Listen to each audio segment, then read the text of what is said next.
Hello and welcome. Good morning to our audience in the US. Good afternoon to our viewers in Austria. Welcome to the Austrian Embassy in Washington, DC, and our digital presentation of the book of the Austrian author and historian, Professor Oliver Radkorp, which is called Schirach, A Generation Between Goethe and Hitler. My name is Eva Schöfer. I'm the director of the Austrian Cultural Forum here at the Embassy, and I will be your host today. I'm delighted to welcome you all to this magnificent literature event that we are able to offer to you as part of our commemoration activities on the occasion of the International Holocaust Memorial Remembrance Day. Today, we are celebrating it January 27. Before we start and before I will introduce our guests and participants, let me just quickly mention some technical issues for our event today. Please be advised that the best viewer quality and tools available you have if you use the Zoom app on your devices. You can also watch it via your browser, the Zoom, but that will limit some of the features concerning the gallery view of the speakers.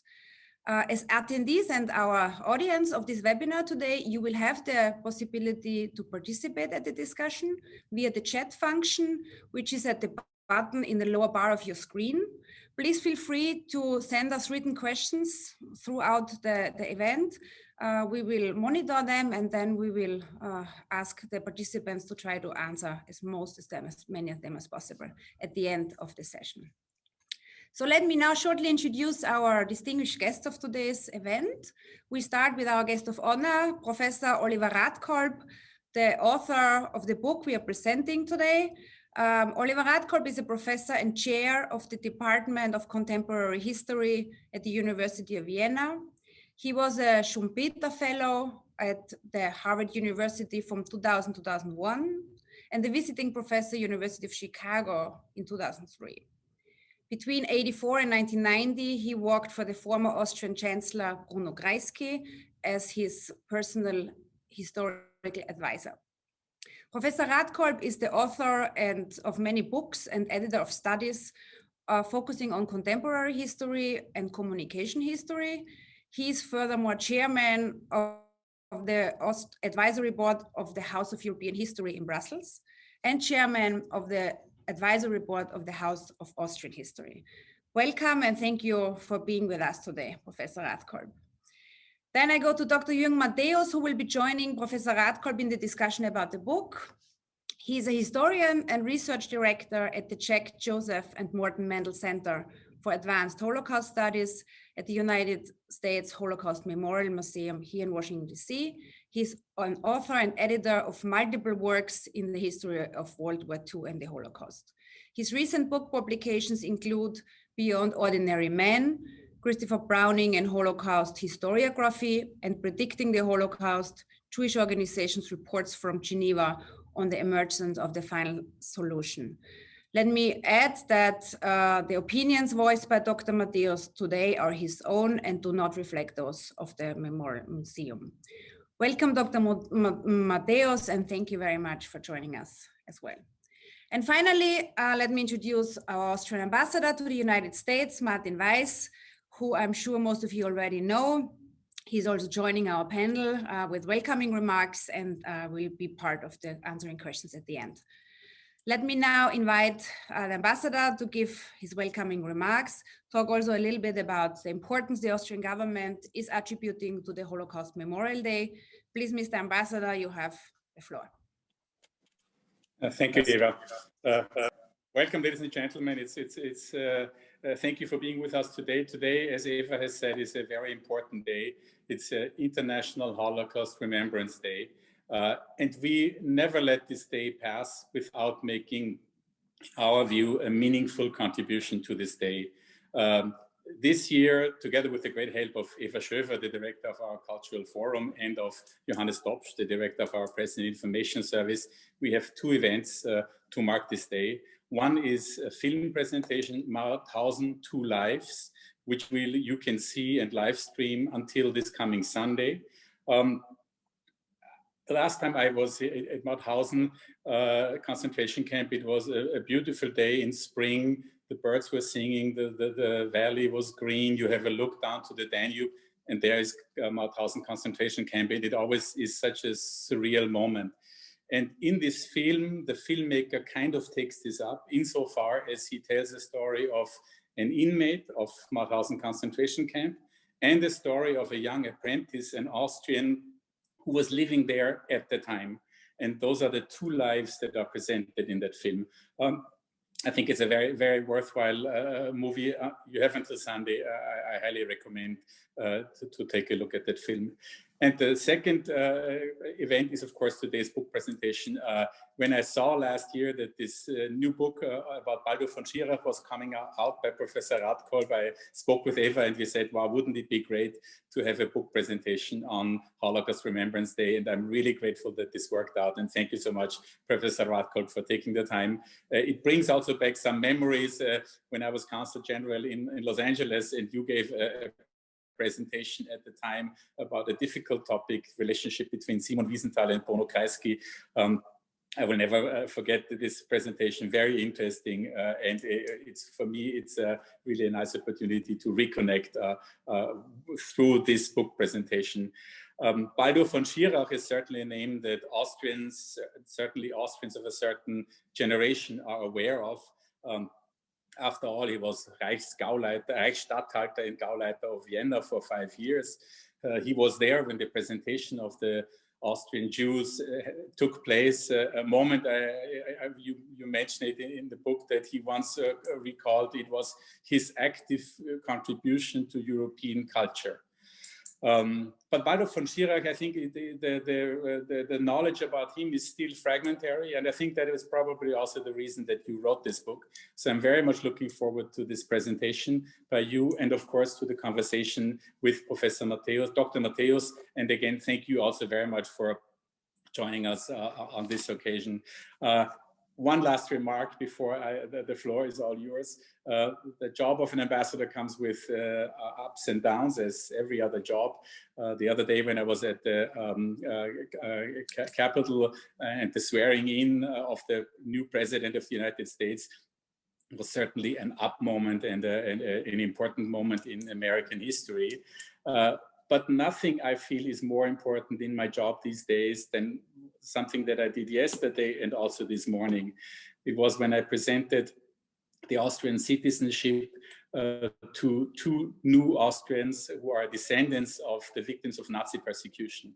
This opportunity presents itself because a law has been adopted by the Austrian parliament with the support of all parties in parliament to make it much easier to regain the Austrian citizenship.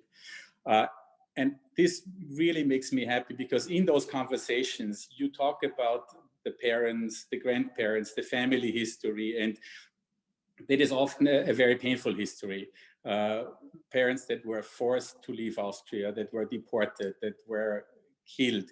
And here we are, and we have their descendants who are now reaching out and become Austrian citizens. And that is for me, such a joy, because it shows me that we have come far in Austria and that sometimes it's possible to go full circle in such a relationship. And I am fully convinced that together with these our new citizens in Austria, we'll have the opportunity to open new chapters in Austrian history. And an important part of this opening new chapters is, of course, remembrance. Without further ado, thank you all for joining. Professor Radkorp, the floor is all yours. You see the book of Professor Radkorp right behind him. I have it here as well. 350 pages, so far only in the German edition, but I understand an English edition is in the works and will be coming out as well. So thank you very much for being here, Professor Radkorp. The floor is all yours.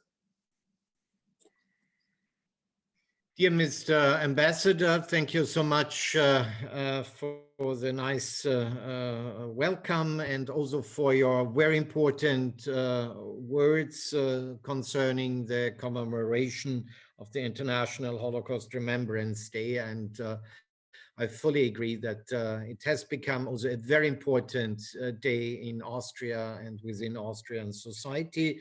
I appreciate very much the work and assistance by Mrs. Schiffer and Mr. Topsch. Thank you so much, and a special welcome to again meet Dr. Jürgen Matthäus. We have met several times in the past when you did field research in Europe and in Austria, and it's a great pleasure and honor that we will have the chance to discuss this topic of Baldur von Schirach and National Socialism in Europe during and before World War II.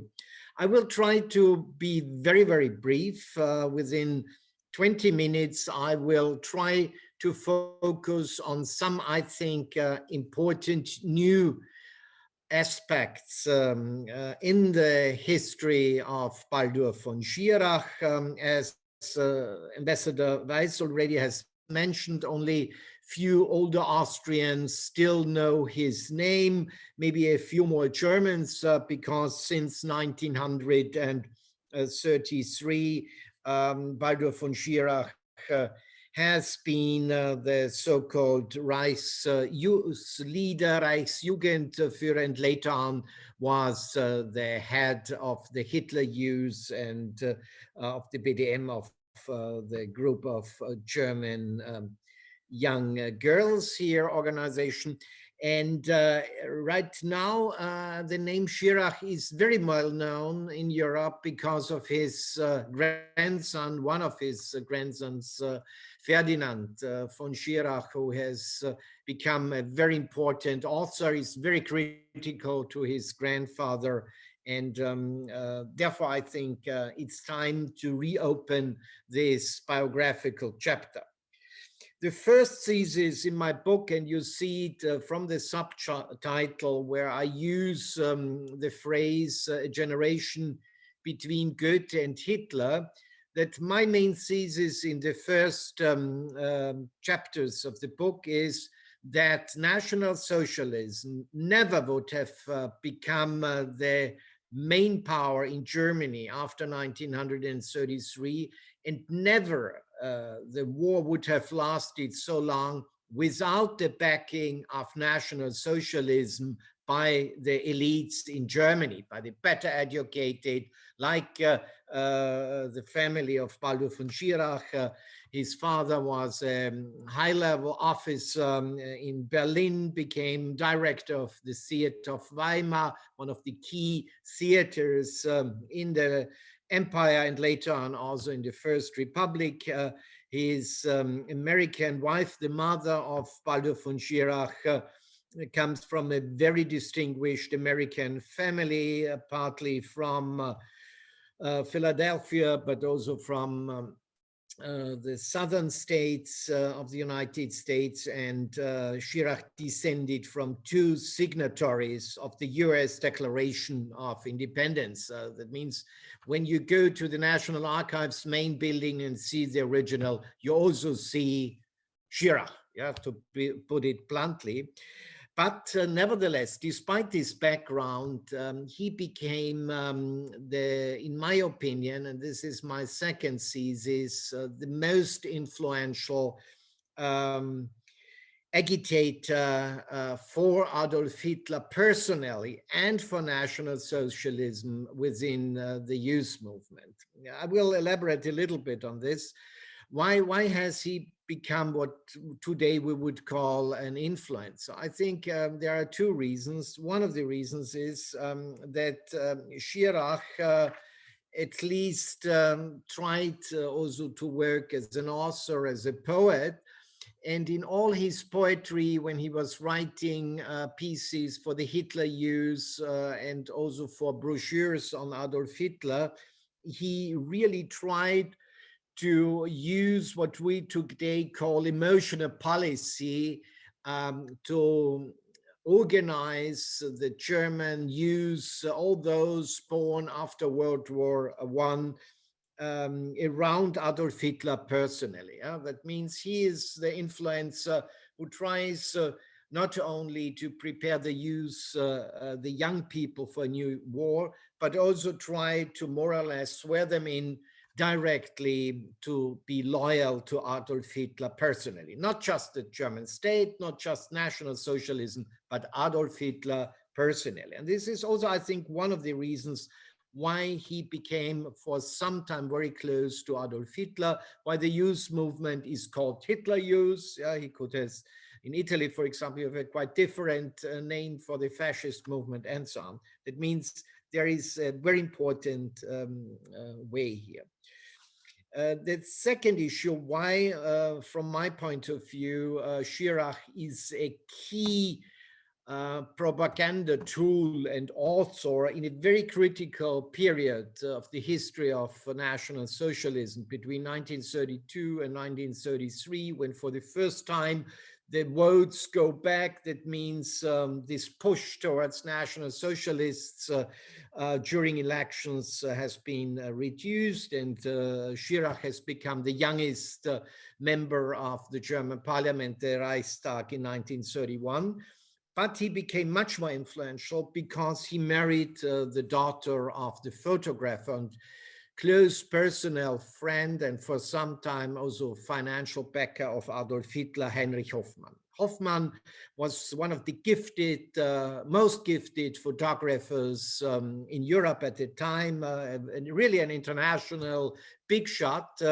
And he established a series of small booklets where Schirach wrote the text on mostly issues affiliated directly to Adolf Hitler, his personal life, his history, and so on. That means really the two men, as a writer, Schirach, and as a photographer, Hoffman, more or less produced the image of Hitler as the main dominant German politician who is working only for German, only for the good of Germany, and tries to revise the negative effects of World War I, of the Treaty of Versailles, and so on.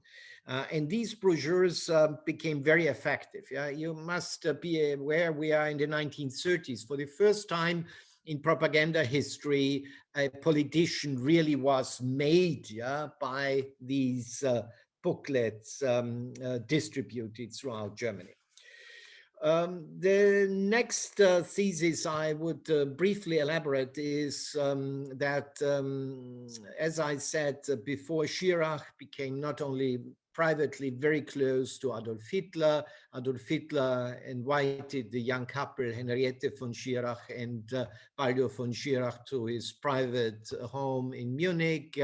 He was one of the witnesses during the wedding. That means Schirach was in the inner circle around Adolf Hitler's. At that time, one gains the impression that Schirach was really the shooting star within the National Socialist functionaries at the time.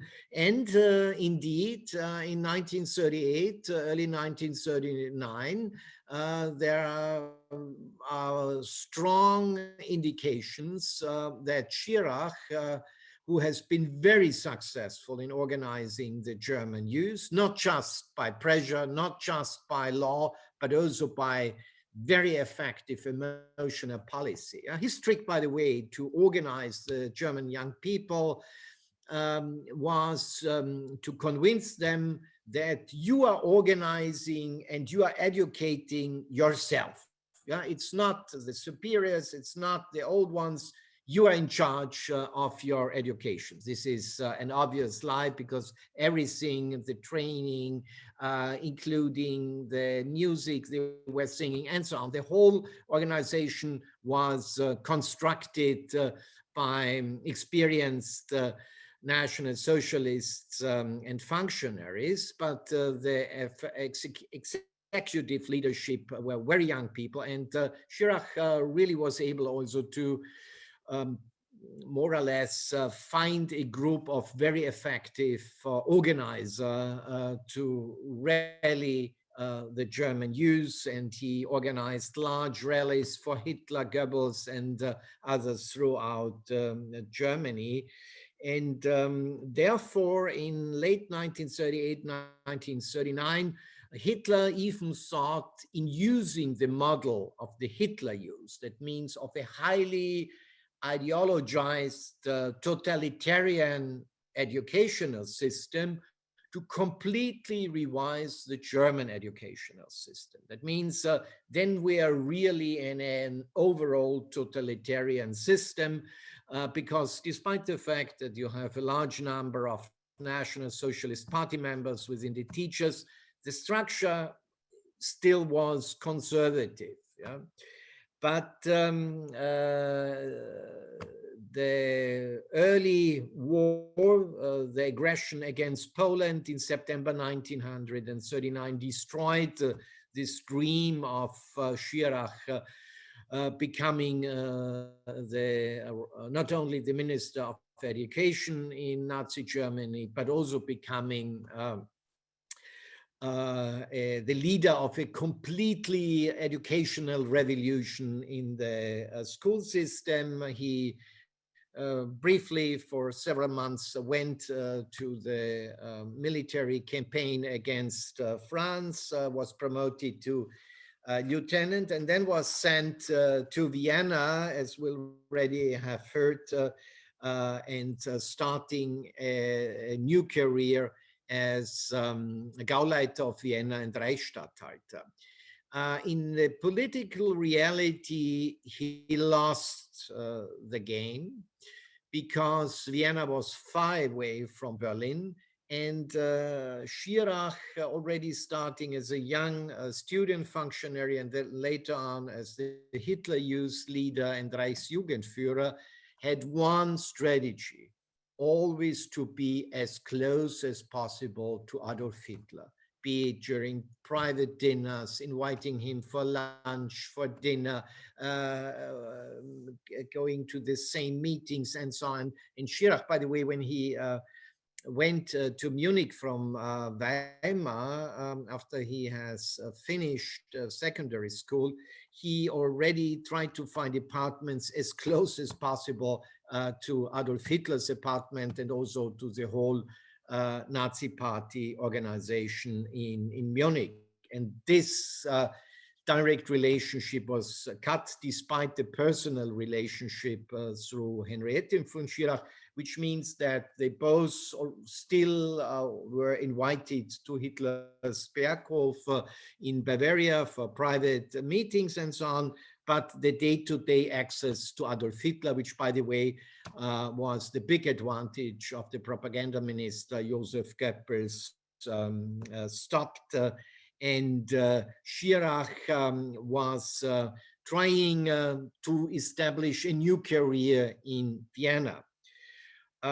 Hitler sent him to Vienna because the previous Gauleiter from Saarland, Josef Bürki, was relatively successful in organizing the Nazi Party in Austria, because most of the corrupt Austrian Nazis were kicked out of decision-making positions, and the Central Germans, the Prussians, took over.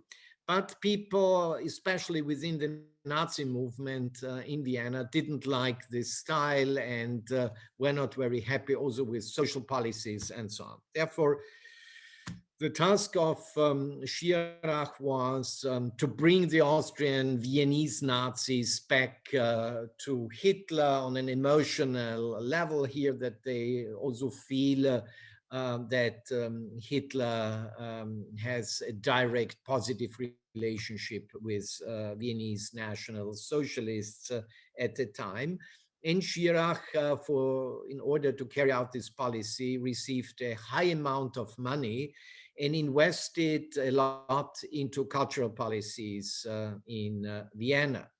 His trick, to more or less not only organize the Austrian Nazis again on an emotional level with the German Nazis, but but also organize non-NSDAP members within this Nazi group, was to give the Austrians the clear sign that they were something special. Yeah? Because after the Anschluss and the integration and the fact that the key decision-making posts in many cases were taken over by Reichs-Germans and not by previous Austrians, they were unhappy with this. And therefore, Schirach developed his strategy and called it Viennese culture, and invested a lot into the Vienna State Opera, the Viennese Philharmonic Orchestra, the Burgtheater, and so on. Arts, a lot of money was spent.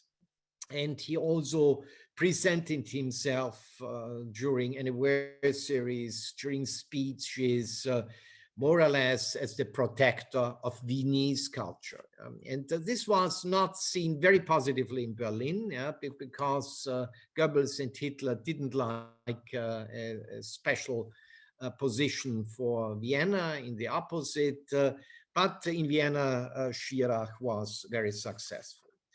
But the other side of Schirach, and this is something which we might discuss later on with Dr. Matthäus, is the fact that during the Nuremberg war crime trials, Schirach presented himself more or less as a victim of Adolf Hitler, who had, from his point of view, misused him, but he personally was never involved in carrying out anti-Semitic measures that Schirach convinced the judges that he was not responsible for the deportation of the remaining Jews in Vienna.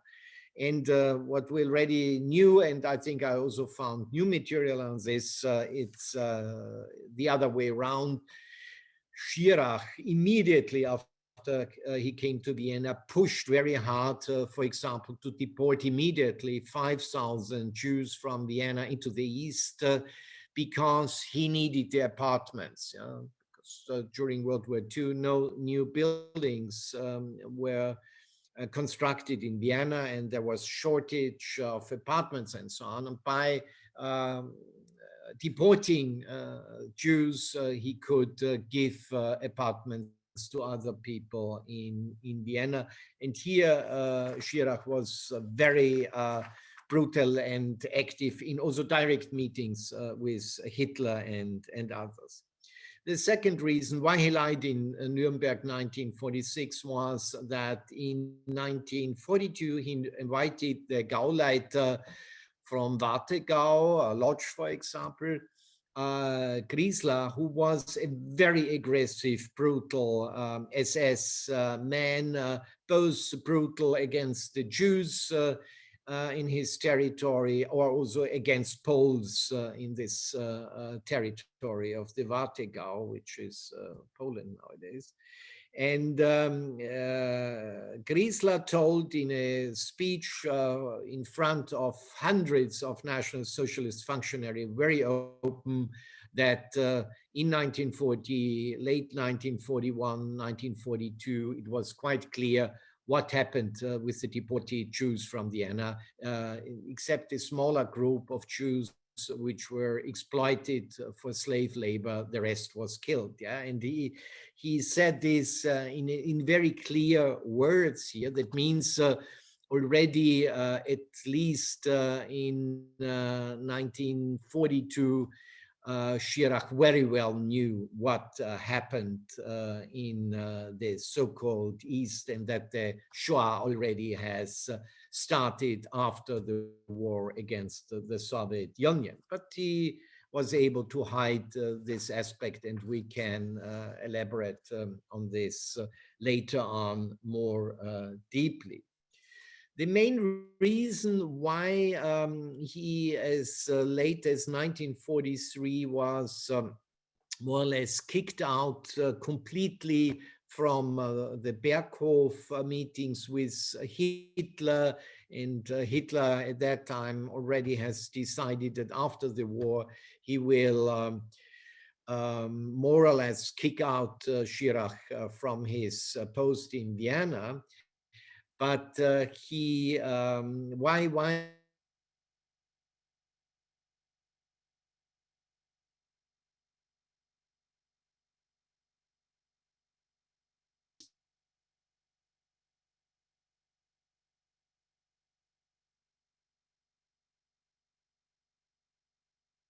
orchestra is much better than the Berlin orchestra and so on. That means here you see a clear-cut competition between Berlin and Vienna, and Goebbels attacks this. The other reason is that the wife of Schirach, Henriette von Schirach, born Hoffman, at one point told Hitler about the brutal deportation of Jews from the Netherlands. Both Henriette and Baldur von Schirach went to the Netherlands several times because of the Austrian-born Reichsstatthalter Seyss-Inquart, and because they also did some business in looted art, by the way, in the Netherlands. But she said this was brutal and the women were crying, she hates it, and Hitler must do something about that. And Hitler was furious and ice cold and didn't like this intervention by Henriette von Schirach. By the way, Baldur von Schirach was not present, but was more or less hiding himself in the kitchen of the Berghof. But since then, this close relationship came to an end. But all the reports from Vienna, also from the Nazi party, showed that Schirach was very successful in keeping down resistance in Vienna, despite some activities of individual resistance group, but in general, he more or less kept down a larger resistance movement in Vienna, and therefore was much more important for Nazi Germany than to send a new Gauleiter to Vienna. Yeah, I'll come to an end. What I also tried in the book is to analyze a little bit the post-45 period. There are, I think, new chapters on why Baldur von Schirach first fled to Western Austria. He presented himself as an American author, and then, however, went to the US forces there and tried to convince the US military that he not only wants to surrender, but he thought that he will be able to organize the former Nazi youth leaders for the Americans, more or less bringing the German youth to the Americans through the networks of the former youth movement. But this at that time was not interesting for the US authority. Later in the Cold War, I'm not so sure about that, whether they would not have taken up this is a policy which they could pursue.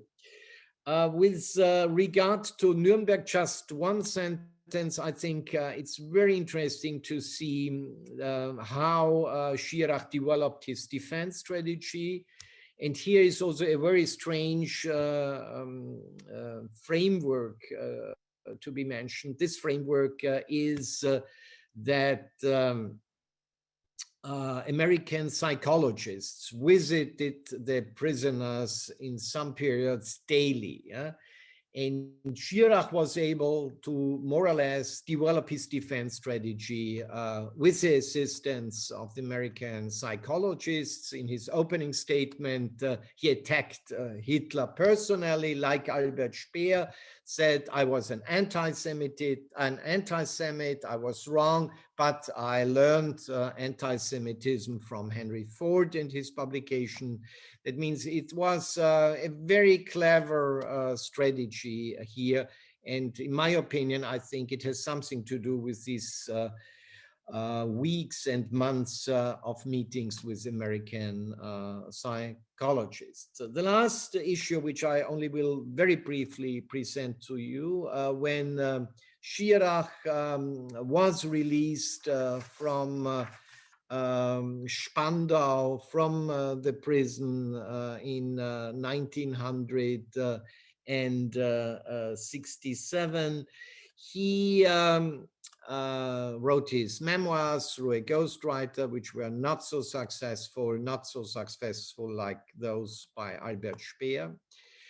And it came quite clear, and I think some of our viewers already have mentioned the famous interview with the British star reporter David Frost. And when you hear and see this interview, it's completely different to what Schirach said in 1946 in Nuremberg. He portrays Hitler as a relatively interesting man, witty, that they have more or less obtained a present by Hitler, a German Schäferhund, and so on. That means I think that Schirach not really meant what he said in Nuremberg in 1946. I would propose that I stop here. It was even a little bit too long, and I look forward to the discussion with Dr. Matthäus. Thank you very much for having me. I would want to start with the occasion that brought us together today, and that is the Holocaust. Oliver Radkorp, you mentioned just now, and also you elaborate in your book as to Schirach's involvement. There seems to be quite a bit unknown, or that's not unusual because there are many chapters of the Holocaust that are still in need of being further researched. But what is striking is the fact that clearly he wasn't the first to act against Jews in Austria. Before he was appointed to his post in Vienna, there were many incidents since the Anschluss, where people from the street up to the highest echelons were very active against Jews in Austria. So he wasn't the first, but he clearly also wasn't the only one once he was appointed to his post in Vienna to act against the Jews. He was in a very prominent position, as you describe it in your book. So how would you position him? What is his role here? He himself deflects attention and responsibility, as many others did, accused after the war, to particularly the SS. Now, we know that they played, of course, a massive role, and there is literature by Hans Safrian about the Eichmann men and their role starting very early on in Austria. However, he is someone who comes from Germany, who seems to resonate in what he does with the Viennese due to his culture and other policy. So how does this work? I'm also asking against the background of his upbringing. You mentioned that he comes from a very interesting family that is not the cliche Prussian. In fact, his ancestry is very much rooted in American history, both Confederate as well as Union. And one wonders, what happened here? What went wrong, so to say? Where does this anti-Semitism come from? The ambassador, and you also quoted his speech from September 42, where he says that getting rid of the Jews is my contribution. He makes this very personal to European culture. And then at the same time, we see how he is very actively using his position and his policy against the Jews for career advancement. So I see here something that seems quite common to not only ordinary Germans and Austrians, but also to top Nazi echelons. And that is the combination of firm ideological conviction and opportunism. Clearly, Schirach had to position himself, and he did, vis-a-vis other Nazi leaders, and he found a niche, or at least he tried to find a niche and push his own envelope while doing so. So again, coming back to my question, what do we make of his role in deporting? I guess the number is upward 65,000 Jews from Austria at the time after he was appointed. And we know that very few survived. You mention in your book that many ended up in Minsk, where 10,000 where they were immediately shot in the vicinity of Minsk into pits. He must have known. The speech that you quoted by Gauleiter Greiser was at the time when the Holocaust was in really full swing already. The news about mass shootings were well known among leading German politicians since the summer of 1941. He gives a speech, Schirach, that is in September 1942, when Aktion Reinhardt, the mass murder of the Polish Jews, is almost completed, so to say. The big numbers have already piled up since late March.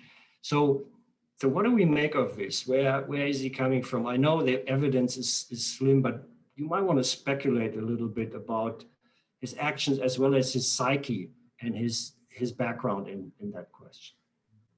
Thank you so much for your question and also your very sophisticated comment.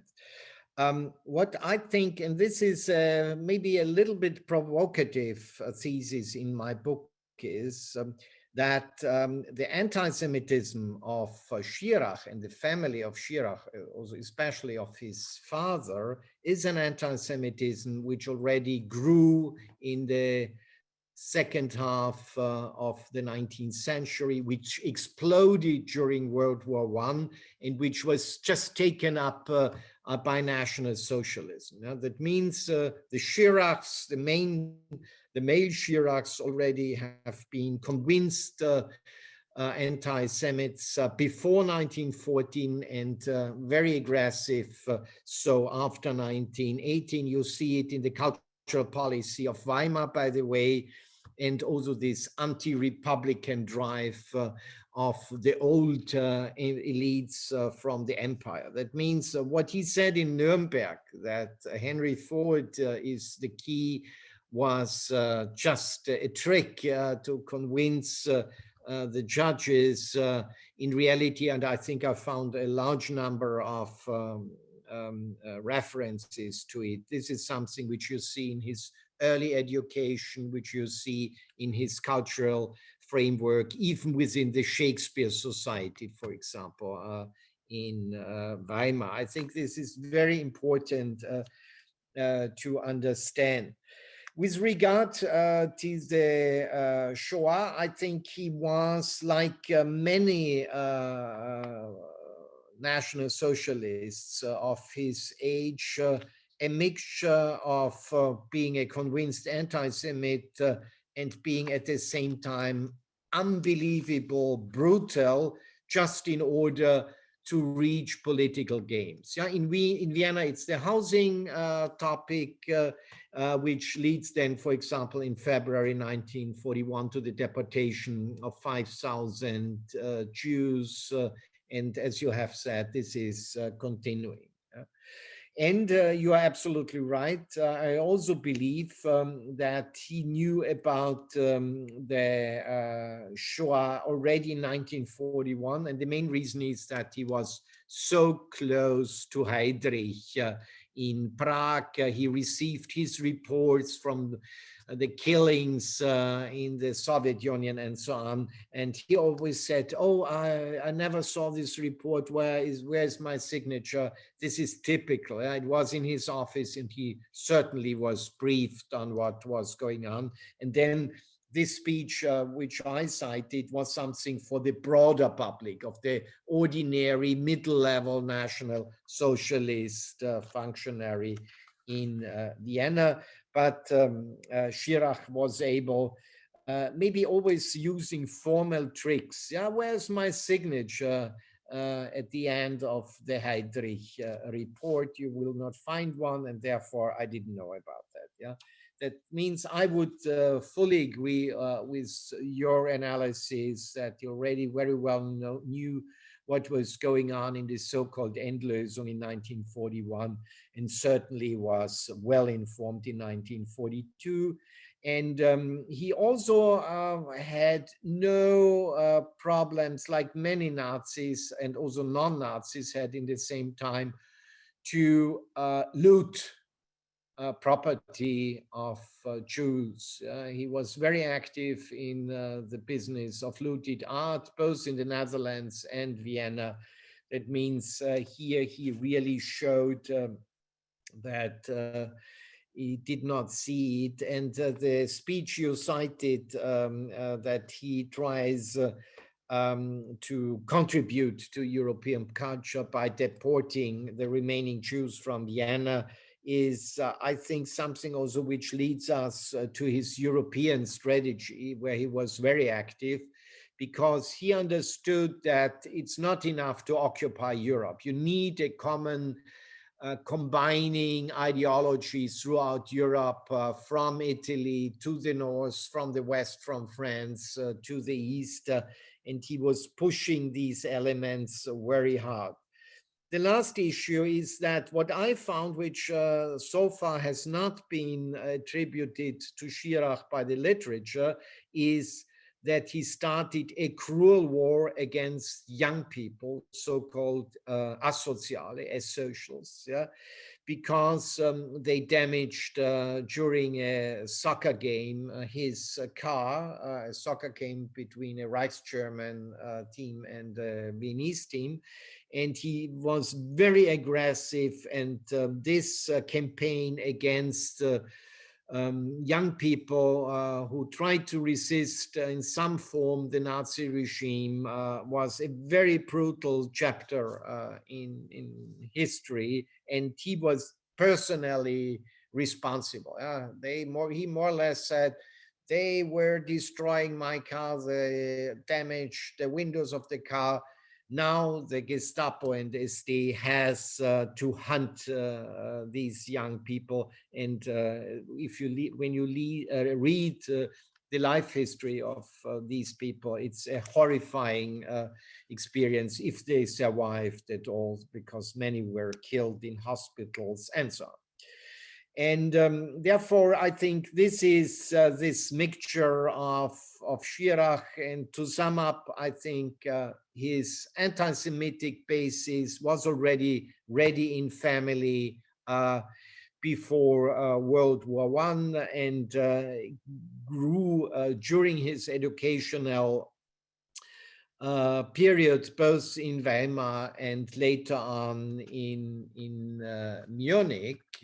And therefore, I think he never was had any hesitations to be very active in this field. And there are only very few instances where he intervened. I mentioned them in the book. One is a famous one. This is the Jewish daughter-in-law of the famous German composer Richard Strauss, yeah, where really Schirach tried not only to protect her, but also tried to give her a passport to be able to escape to Switzerland, which then didn't work out. But there are a few cases, but in general, he didn't really care. And I found already a few years ago a reference that, for example, the Nazi leadership of the Viennese Philharmonic Orchestra tried to intervene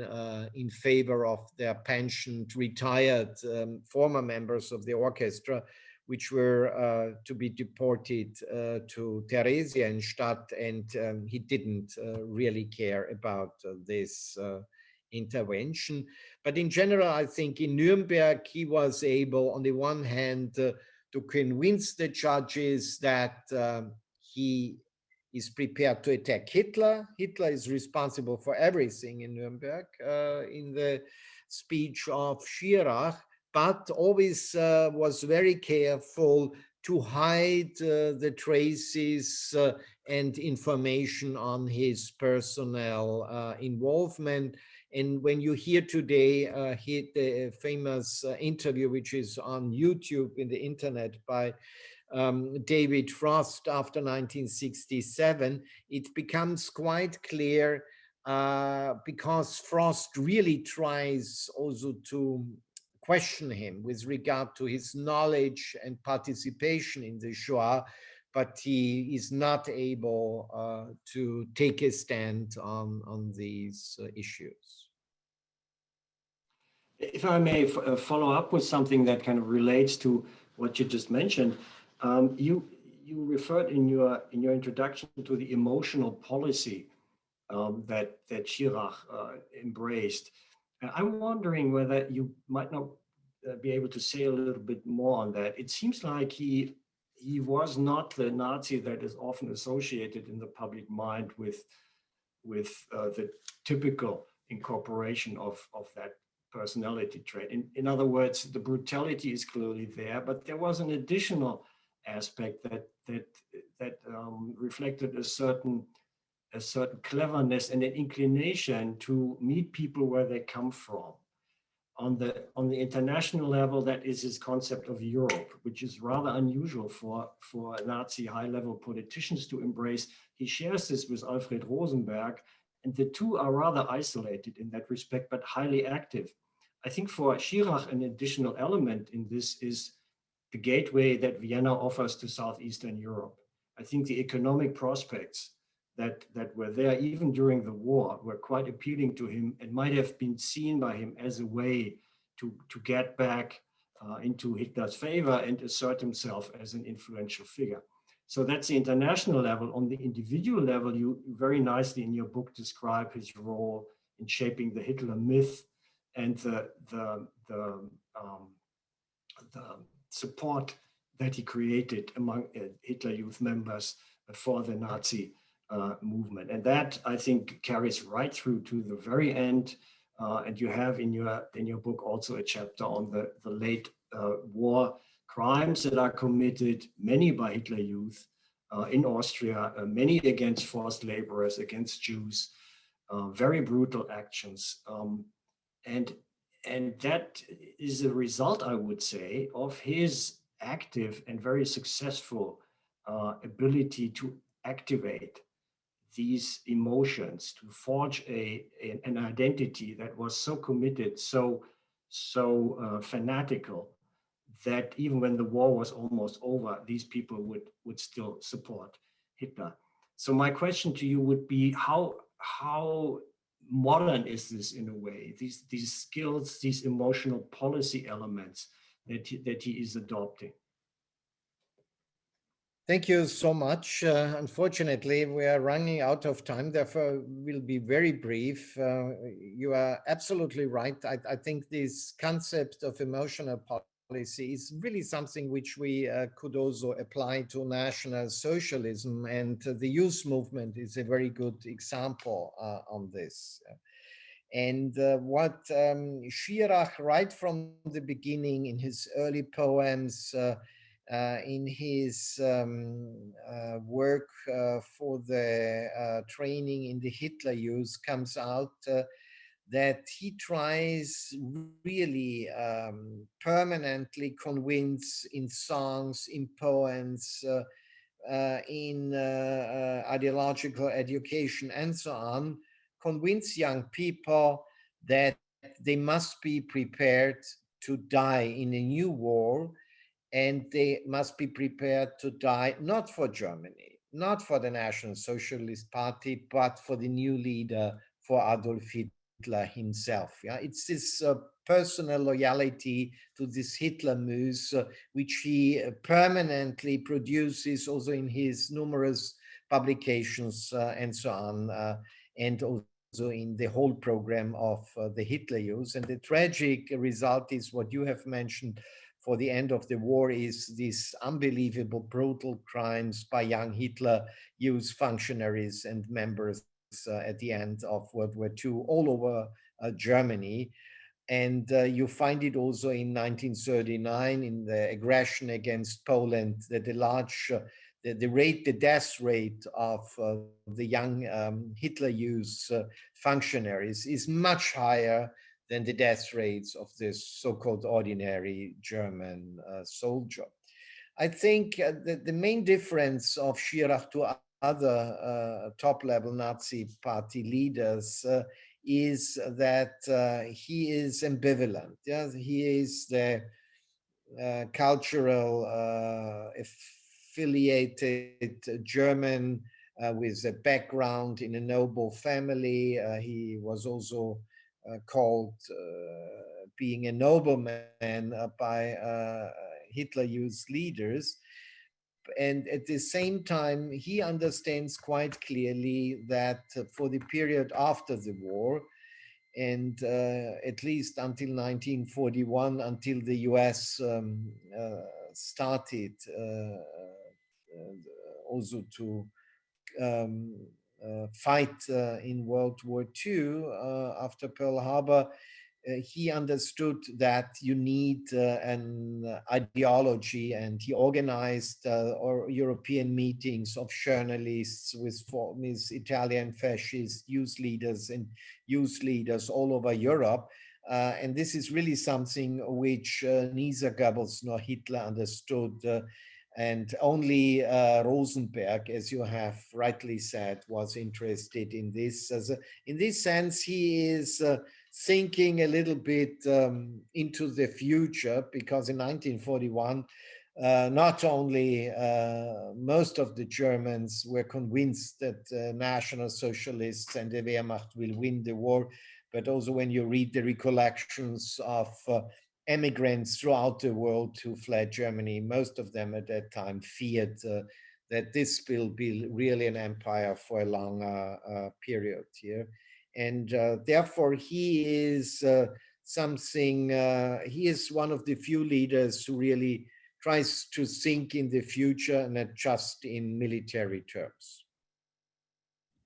Thank you very much, the two of you. I know we have a limited time available, and we could continue and listen to this conversation between the two of you for many more hours. I would just like now to give the rest of the time we have to our panelists the possibility to answer some questions we have received. So I will just quickly start. Maybe I give two, and then so we can bundle them a little bit to save more time. And those of you, whoever wants to answer that, please just be free and jump in. So we had one question that I think Professor Radkorp was already partly addressing during his conversation about the David Frost interview in 1968. What you thought about that, but of course it's up to you if you want to add something more to that. And then we had another question which I think addresses the American family relationship of Schirach.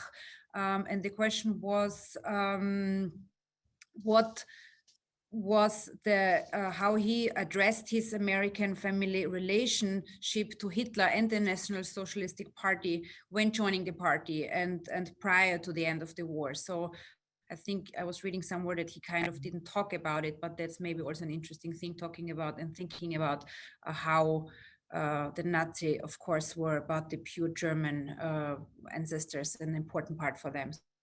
So that was one question. And then maybe the third question I put immediately to you from another attendee: what policies were made after World War II to redirect German and Austrian youth against National Socialism, thinking about what Schirach and the Nazis did in manipulating a whole generation of youth people with the Hitler Jugend and those events, and what were the policies against that? I think that is also a question that I would like to now also add is very relevant for today's societies, where we deal with a lot of manipulation, extremism, polarization, fake propaganda. I think that is also something that maybe we can at the end add one or two sentences of all of you, how you see that relationship with the presence. Mm-hmm. So please go ahead. Maybe Professor Radkorp starts and the others, whoever wants to jump in.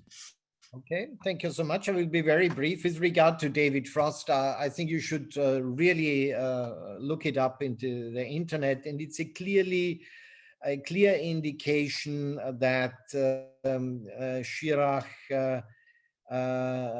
lied in 1946 when he, together with Speer, attacked Adolf Hitler. It was just a strategy not to be convicted to death in 1946. And he also, when you read some of his correspondence after 68, 69, he was really in a large network of former top-level National Socialists and never was really carrying on where he left in 1946 in Germany.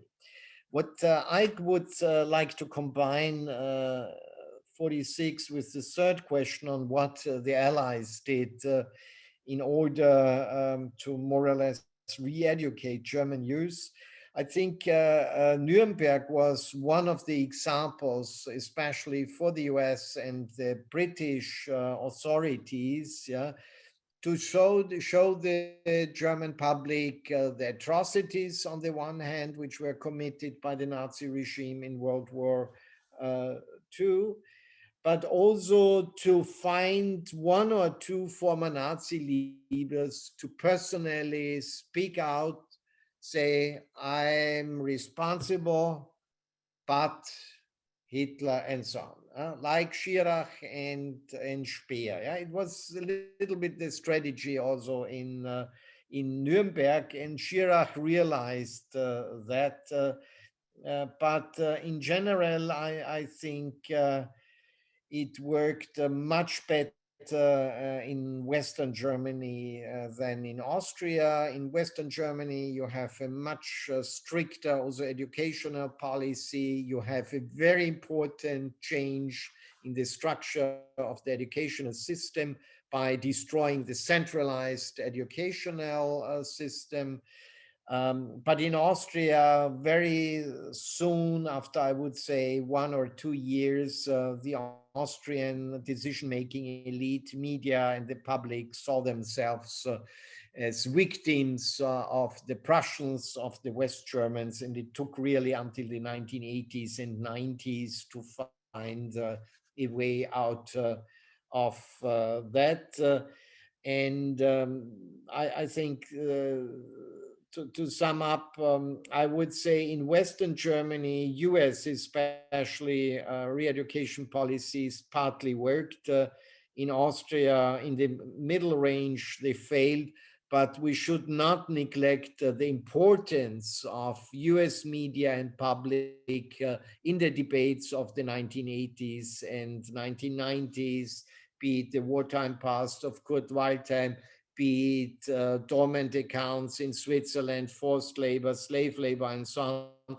And here I think the impact of the US, of politicians, of Holocaust survivors and media from the US is extremely important. Yeah, that means from a thesis, I would say, what was asked after World War II to reorganize the spirits and mentality of German and Austrian young people really worked starting in the 80s and 90s.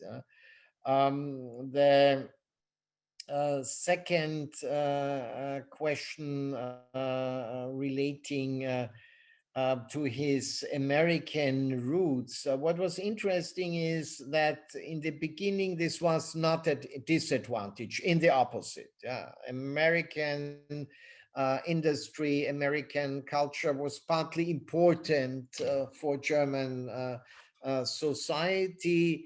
And it started, by the way, to be directed against Schirach, who also spoke, by the way, a strange German. Yeah, it's not this hard Nazi speech you normally hear. He has a rather soft both German and English. but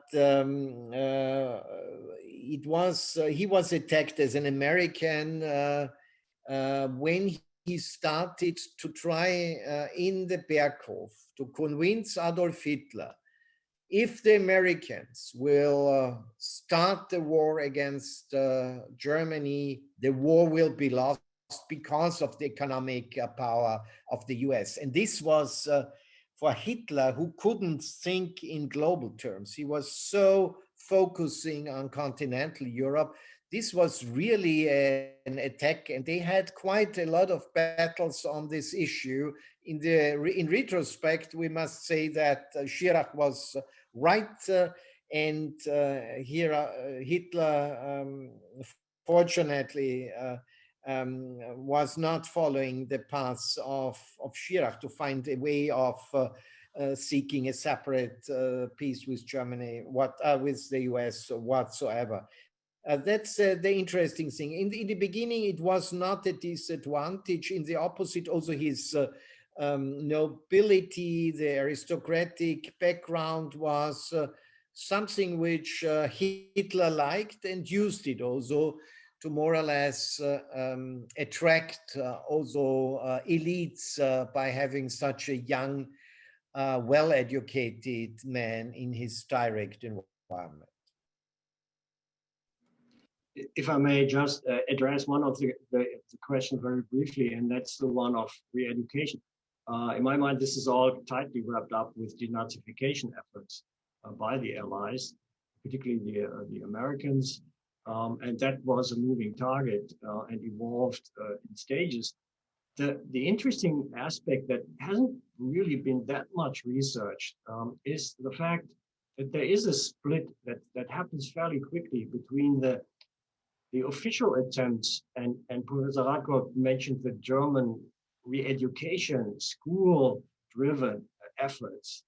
So the official efforts and the family memory that's pretty much stayed rooted in the experience of the war. And I would suggest that here the Germans had something in common with the Austrians by perceiving themselves as the first victim, because they were all the victims of the Nazi elite, of Hitler and everyone down there. And this was very much embraced within family discourse and remained that way for decades. And we know that from research that has been done by second, third generation, perpetrator families, if you want to call it that way, with exceptions, of course. The Schirach family is one of them. So there is this divide between the official remembrance and the family memory.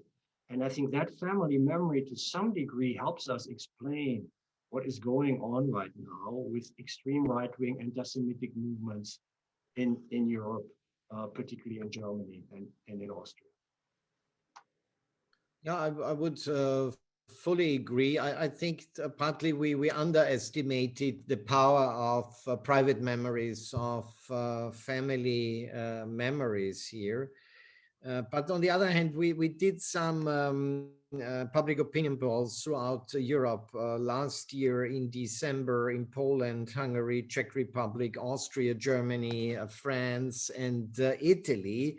And still, despite some horrible incidents and attacks and the political movements in Germany, still when you ask for democracy, the trend against authoritarian attitudes, Germany and France are a very positive model in Europe. The problems we are facing right now in Europe are clearly in countries like Poland and Hungary on various instances when we asked the question, do we want a parliamentarian democracy or do we need elections? And even the Czech Republic, which normally has a different position on these issues right now, is in a very difficult situation. And therefore, I would take up what Mrs. Schöfer said here. I think this is one of the reasons why it is also so important to have a clear view on totalitarian regimes in the past. And when it comes to Germany and Austria, it's National Socialism and the Shoah, because you really can, if you understand it, you really can learn from this history. And I would highly recommend with regards to ongoing problems with the liberal parliamentarian democracy, which we see all over the world, and agitation and fake news. There is an unbelievable Weiss book which was financed on the research part by the American Jewish Committee from 1949 by Leo Löwenthal, as a German emigre from the so-called Frankfurt School. And what he did, he took the experience on how the Nazi Party was able to grasp German society with a large number of propaganda, agitation, what we today would call in academic circles emotional policy, and completely mislead this society. And he tried to take the structural framework on why National Socialism worked in Germany and took this model and placed it on US society in the late 1940s. And the result is sometimes horrifying. Yeah? It means, I think, we really must be aware that democracy, liberal democracy, parliamentarian democracy is something which has really to be renegotiated from generation to generation. And I think, therefore, this historical analysis, what you are doing in the very important institution of the Holocaust Memorial Museum, and what many people throughout the world are doing, is a key also to protect parliamentarian democracy today. Therefore, I see this Holocaust, International Holocaust Remembrance Day, also a day for our democracy today. And therefore, I would end with recommend the book, which in German translation runs False Prophets. I forgot the English title, but you can also find it in the internet. And it's I would call it a briefing book on how a society completely turned around and moved into an anti-democratic dictatorship. Just a quick remark. I thought that was very interesting what you said now. Also, what Dr. Matthäus mentioned about the family discourse and private memory. I thought that was a very interesting remark. And as far as Austria is concerned, we know full well that the official remembrance was there also a problem. Not only the family remembrance, but the official remembrance, and that the first victim theory, of course, was very helpful in clocking ourselves in a very comfortable code that allows you to deflect all criticism and basically put it all to the doorsteps of someone else. I think that has changed quite a bit. But what I was wondering when you talked about now how liberal democracy has to be renegotiated, and how we saw how Baldur von Schirach was able to take the youth along and basically tell them the history, give them his history worldview. But is that something that in a world like today is even thinkable? I'm just wondering if all the Hitler youth would have had access to social media. Would you not immediately question things, ask around? We see that, of course, the modern social media give us problems insofar as you have your own media environment. You can create your own news cycle and then basically create your own world. But also it gives you tools where you can question, and something that was probably not possible in the 30s. If you get a worldview, a history presented, you cannot check everything with your friends on a different level. So I'm wondering, aren't we at a quite different stage in that sense? I mean, not that it's not dangerous and that we have just recently seen how democracy has to be defended, but isn't it still a very different time that we're in? I would say yes, but as a result of the digital revolution which you have presented, it's even more difficult, I think, to protect a certain level of discussion and argumentation as a result of what you already elaborated on social media. I think that the key problem is, and we see it also in our school education, is that unfortunately we spend nearly no time, to be very explicit on this, to train how to use the new media. You can use it in the way you have presented. Then you have an unbelievable rich environment, but you can also use it in a different way. And right now we clearly see it in the issue of COVID-19 and protection against pandemia. The social media are full with conspiracy theories like in the 1930s. And it's extremely difficult for political decision makers nowadays really to convince societies, for example, what is good in a pandemic, which we do, and what is not good.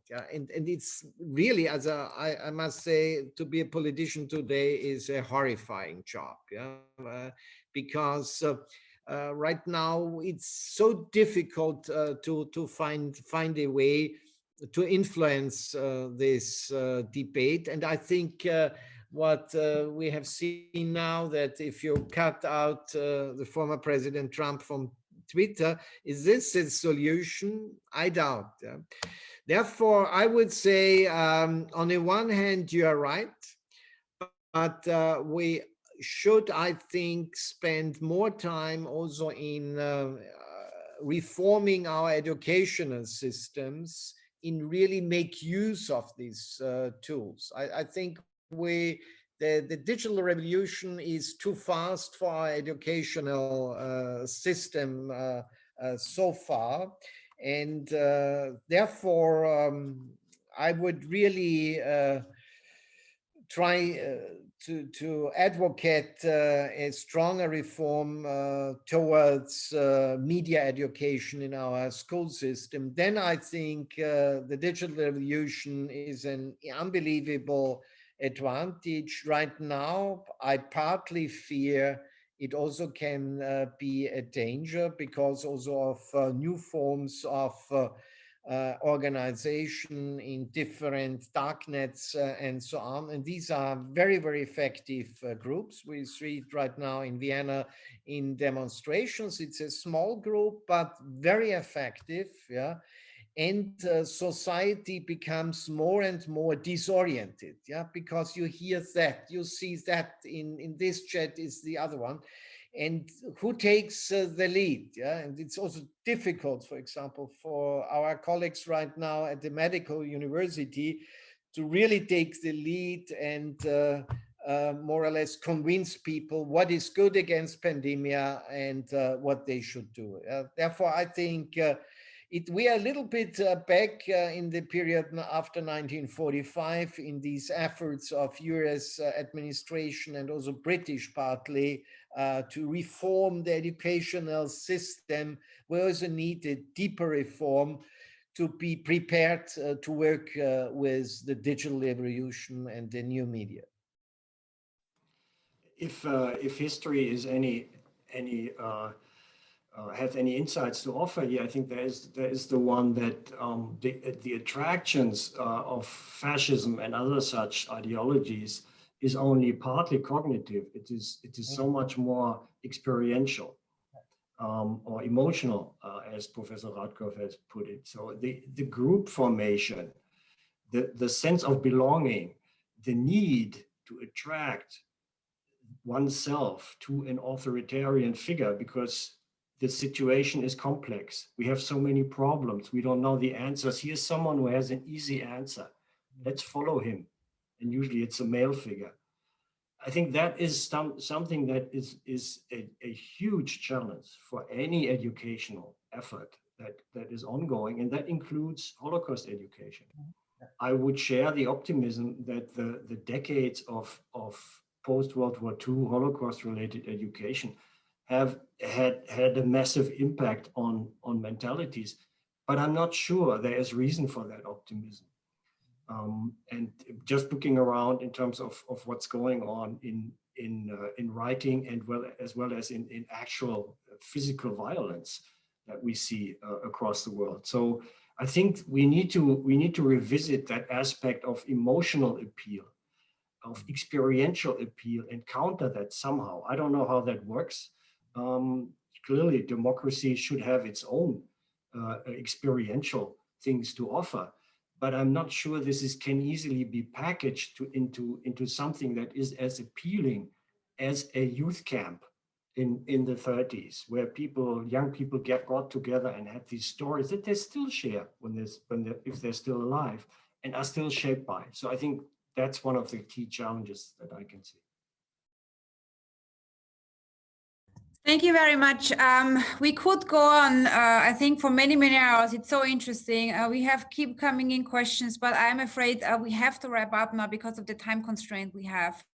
I'm happy to those questions that we still have forward to Professor Radkorp in writing, if this is okay for you, and then just give a quick answer to those persons that also ask questions. But we all really have turned into this conversation now about the presence, and I unfortunately have to wrap up now. Let me again thank you, all of you, Professor Rathkolb, for this very interesting book presentation. Again, let me announce that the book is right now in the English translation is underway, and it is supposedly being available at the end of the year. And we are going to give all the information on the websites of the Austrian Embassy and the Austrian Cultural Forum, so that for those of you who want to order it, you know, and you can always reach us. Let me also tell you that we will have this conversation recorded, and it will be available for some time on the website of the Austrian Cultural Forum, www.acfdc.org. Please approach us if you have a problem, but we definitely want to be able, for those, I know that some could only join us later, can have a look at it for some time more. Again, let me thank also Dr. Matthäus. Thank you so much for being with us, for being this conversation partner with Professor Radkorb. Thank you to the ambassador for taking time to be part of this. Again, thank you very much for the audience, for joining us, for staying with us. I saw we had most of our audience staying until the very end. So thank you very much to all of you. I hope you enjoyed it. We will keep doing interesting conversations and book presentations like this, so stay tuned. For our newsletter, you can also reply and register, so you get all the information. Again, thank you very much, Professor Radkorb, Matthäus, Dr. Matthäus, and the ambassador. See you soon. Thank you so much. Thank you. Thank you all for being part of this. Thank you. Thanks. Thank you.